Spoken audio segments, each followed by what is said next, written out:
पहिली चिठ्ठी. मराठी चित्रपटाचं नाव आहे. चेंडू. दगडफेक. दगडफेक. दगड. दगडी चार. अभिनंदन. झी मराठीकडून ही भेटवस्तू. दुसरी चिठ्ठी. बोलायचं नाही. के पान बनसवाला. गाणं कुठलं? के पान बनारसवाला उड जाए बंद अकल का ताला. झी मराठीकडून ही भेटवस्तू. आता तिसरी चिठ्ठी. म्हण ओळखायची आहे.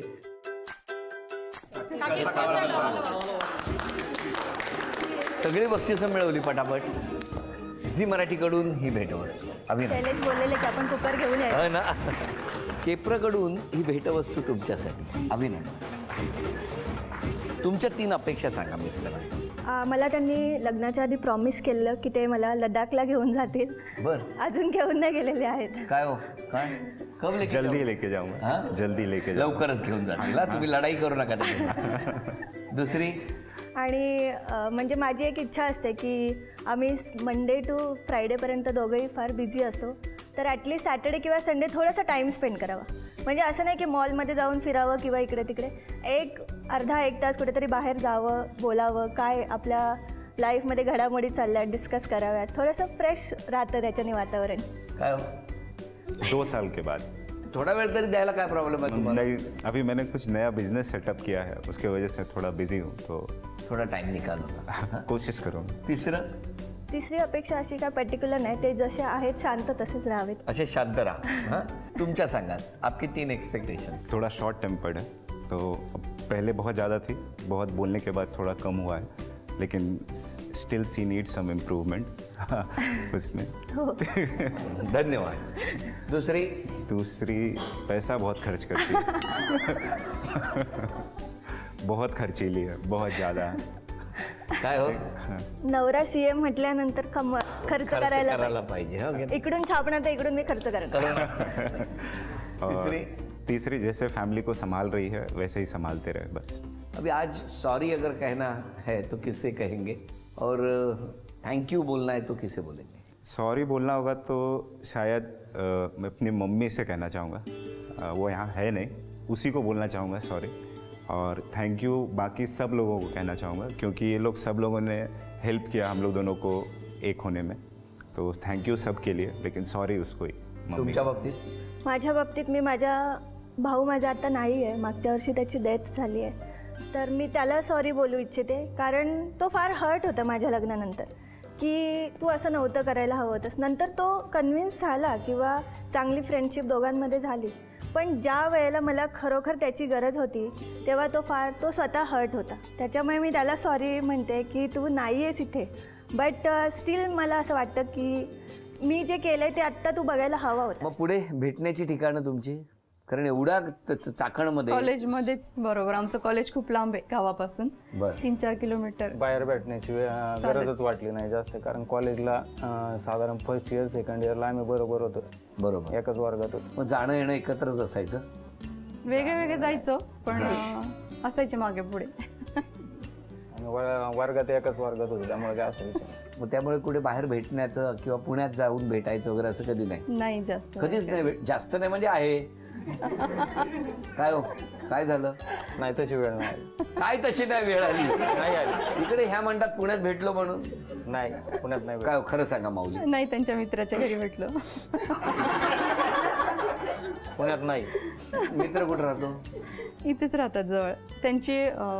त्यांचे मित्र आणि त्यांची बहीण माझी मैत्रीण.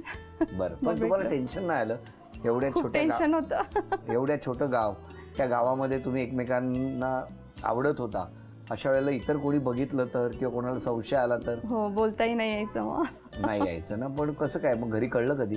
घरी फर्स्ट इयरलाच कळलं. कसं काय ते? पाहिलं आम्हाला बरोबर. कुठे? माझा मामे भाऊ होता कॉलेजला बरोबर, त्याने पाहिलं, त्याला कळालं यांचं दोघांचं अफेअर चालू आहे. हा. मग घरी कळलं, मग खूप बंधनं आली घरी. काय हो तुमच्या बाबतीत काय झालं? जास्त नाही काय विषय. त्यांच्या घरापर्यंत विषयच जायचा नाही त्यांच्या. तिच्यावर बाहेर जाण्या येण्याला बंधनं झाली होती हां, आणि बोलता येत नव्हतं, जे कॉलेजमध्ये बोलायचं समजा. म्हणजे समोर एकमेकांचं बघणंही बंद झालं होतं. मग कसं मॅनेज केलं? 4 वर्ष साधारण विषय आमचा काहीच बोलणं बंद काहीच होता विषय. बंद होता. पूर्ण बंद. पूर्ण बंद. पण तुम्ही दोघं एकमेकांना कमिट केलेलं होतं, हो की कमिट नाही? केलं होतं, पण मी असं मनाची तयारी केली होती की मम्मी पप्पा बघतील तिकडे करायचं लग्न. अच्छा. पण ते मागे यायचेच. आणि नंतर एकदा मला माझी जाऊ भेटली, मग मी तिला विचारलं कसं काय काय. तुम्हालाही काळजी होती? जाऊबाईंना विचारलं मी हां. कसं काय त्यांचं चाललंय, तर नाही म्हणे छान आहे, तू विचार कर. जाऊबाई म्हटल्या त्यांचंही लव्ह मॅरेज आहे जावेचं माझ्या. म्हणजे अनुभव होता त्यांच्याकडे. हो. नाही, मग शेवटी फायनली कधी मग परत भेटला 4 वर्षानंतर? माझं BCom झाल्यानंतर 4 वर्षांनी आम्ही लग्न केलं. डायरेक्ट? हां. घरी माहिती होतं की नाही? घरी नव्हतं माहिती. 4 मला वर्ष स्थळ contact बघत सुद्धा होते. नव्हता आमचं काहीच. कॉन्टॅक्टच काहीच नाही? नव्हतं. इथेच राहत होता हो, इथेच पण एकमेकांकडे राहत होतो. बघणं आणि नाही. त्यावेळेस एवढे Contact मोबाईल पण पण नव्हते, लँडलाईन असायचे. पण एवढ्या छोट्या परिसरामध्ये समोरासमोरनं कधी क्रॉस होणं पण नाही झालं? झालं पण झालं. नंतर बोललो टाळले नाही. विषय. आणि बोललो मग नाही 4 जास्त. वर्षानंतर कुठे भेटला? मग माझी मैत्रीण तिकडे राहते ते एकतानगरला, ती म्हटली की तू विचार कर, तो मुलगा तुझ्यासाठी एवढा तुझ्या मागे मागे येतोय, तू विचार कर एकदा. मग केला मग विचार विचार केला मी. आणि लग्नाचाच निर्णय घेतला? हो. मला स्थळ बघत होते ऍक्च्युली. पप्पा मम्मी ठरवायला गेले होते लग्न माझं. अच्छा. हो, निगडीला. मग मम्मी यांना सांगितलं ठरलं वगैरे तर माझं लग्नच होईल. मग त्यांनी लगेच निर्णय घेतला. ॲक्च्युली माझे सासरे त्यावेळेला हॉस्पिटलमध्ये होते 15 दिवस. बरं. त्यामुळे ते म्हटले थांब थोडं, आपण नंतर विचार करू. म्हटलं आता ही वेळ नाही आहे, लवकर काहीतरी तुम्ही निर्णय घ्या. मग आम्ही गेलो दोघे, बॉम्बेला गेलो. हे मला घेऊन गेले, मग डायरेक्ट मुंबईला घेऊन गेले. मावस भाऊ आहे तिकडे. कमी बोलता पण ऍक्शन फार करता. मग पुढे? मग तिकडे वैदिक पद्धतीने आमचं लग्न लावलं त्यांच्या मावस भावाने. तिथेच राहिलो आम्ही 2-3 दिवस. मग नंतर जावेने दिरांनी बोलवलं आम्हाला इकडे. नाही, पण तुमच्या घरी कधी कळलं मग? गेल्यानंतर लगेच मला बोलवत होते, माझे छोटे मामा सारखे फोन करत होते, तू मागे तू जाऊ नको. आणि तुमच्या घरी? नाही, मी निघतानाच मोठ्या भावाला फोन करून सांगितलं काय? की मी घेऊन चाललोय म्हणून. दोघेच गेला मुंबईला? 2 मित्र होते त्यांचे. बरोबर. आणि कसे गेले? कार, गाडी? त्यांच्या मित्राची कार होती. अच्छा. आणि डायरेक्ट गेले. पण तुम्ही मनाची तयारी केली होती लग्न करणार तर त्यांच्या हो, बरोबर, तुम्ही ठरवलं होतं लग्न करणार तर यांच्या बरोबर, त्यामुळे प्रश्नच येत नव्हता. हो. मग मुंबईत फक्त 4 जण लग्नाला होते? त्यांचे भाऊ होते. हो, आम्ही मावस भाऊ चौघच. होता, त्यांचे मोठा 2 मावस भाऊ होता माझा. हा, बाकी कोणी नाही? बाकी कोणी 2 मित्र यांचे आणि आम्ही दोघं. वैदिक पद्धतीने झालं तिकडे. नाही, पण तुमच्या माहेरी शोधाशोध नाही झाली? खूप. मग फोनच बंद करून टाकला त्यांनी. ह्यानी? हो. म्हटलं ना कमी आणि बोलतात पण. भावांचा माझ्या खूप विरोध होता, दोघांचाही. स्वाभाविक आहे, तुमच्यावरती खूप प्रेम असणार ना. हो. त्यामुळे असणार. आता किती वर्ष झाली लग्नाला? 11 वर्ष होतील आता 17 नोव्हेंबरला. 11 वर्ष 17 पूर्ण नोव्हेंबरला? होतील. हो. बरं. पण आता कसं वाटतंय? छान आहे आता. हा? आई वडील पण खुश आहेत. छान आहे आता. आहे ना? हो. तुम्हाला कसं वाटतंय आता? व्यवस्थित वाटतंय, छान वाटतंय. आणि जे रोष होता सगळ्यांचा तो काहीच नाहीये, त्याचा खूप आनंद वाटतो. बाकी काही नाही. 11 वर्षाची तपश्चर्या फळाला आली आहे. बरं, आज तुम्ही कोणाला मिस करताय? सासूबाईंना खूप. हो? मी भेटले नाही ऍक्च्युली त्यांना, पण वाटतं मुलींसाठी माझ्या हव्या होत्या म्हणून. तुम्ही कोणाला मिस करताय? आईलाच. कसं, म्हणजे आईचा स्वभाव कसा होता? जास्त माझ्यावर जीव होता आणि खूप कष्ट केले आयुष्यात. हे तुमचं बालपण कसं गेलं?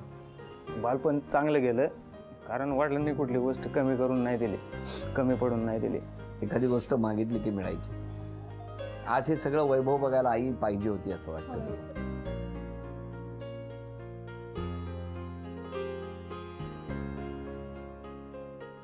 किती वर्ष झाली लग्नाला? 4 वर्ष.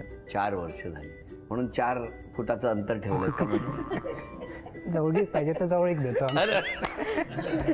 Joel is a nice guy.